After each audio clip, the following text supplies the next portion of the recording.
पाकिस्तान की IT industry जो है वो पाकिस्तान की एक्सपोर्ट में एडिशनल इजाफा कर सकती है अगले 3 सालों के अंदर, क्योंकि आईटी और बाकी जो 3 सेक्टर्स हैं उन 3 सेक्टरों में आईटी में फ़र्क है। वो ये है कि ये शॉर्ट टर्म में आपको गेन दे सकती है जो पाकिस्तान की नीड है इस वक्त। आईटी को तो पहले भी, इससे पहले वाली हुकूमतें और इससे पहले भी लोग डिफाइन करते आए कि जी यार आईटी से बहुत चेंज आ जाएगा।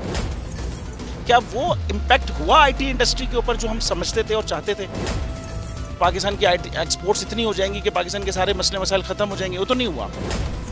आपकी जो पॉलिसीज़ हैं वो कॉन्फ्लिक्ट हो रहा है। क्या हमने ऐसी पॉलिसीज़ रखी हुई है कि गूगल मजबूर हो यहाँ पे ऑफिस खोलने में?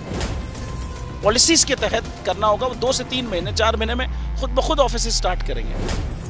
जो आपके मुल्क का आईटी का एंटरप्रेन्योर है, $100 मिलियन तो वो बाहरी अकाउंट रोक लेता है। आप उसको मोटिवेट करके उसको पर फोकस करें, उस पर इंसेंटिव करें, वो आपको 100 आएगा तो आपका 5 टाइम्स इंक्रीज हो जाएगी फौरन।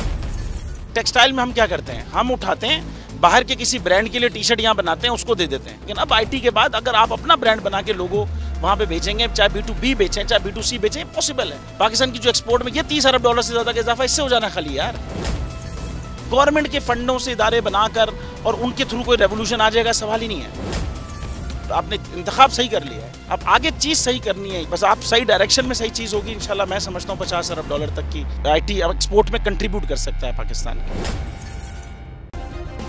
सब्सक्राइब करें और बेल दबाएं ताकि कोई खबर रह न जाए।